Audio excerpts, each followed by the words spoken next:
خسرنا الكاس في بلادنا. قاصحة، عارف. ولكن واش عارفين شنو اللي كيوجع بصح؟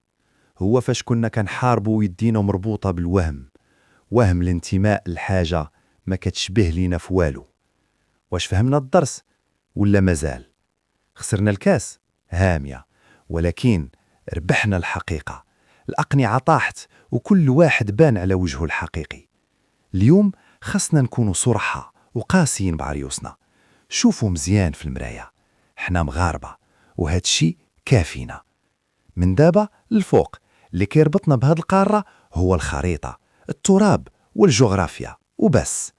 المشاعر، العواطف، هذيك خليناها للتاريخ.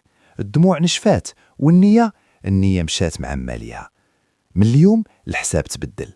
الجغرافيا إفريقيا، العقلية عالمية، والانتماء للمغرب وفقط المغرب.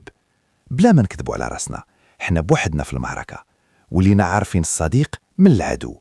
غادي نزيدوا القدام، والمراكب اللي ورانا خاصها تحرق. ما بغيناش البكا، بغينا الخدمة. بغينا نكونوا داك الرقم الصعب اللي حتى واحد ما يقدر يوصل ليه. نخدموا في فلاحتنا، صناعتنا وعقولنا.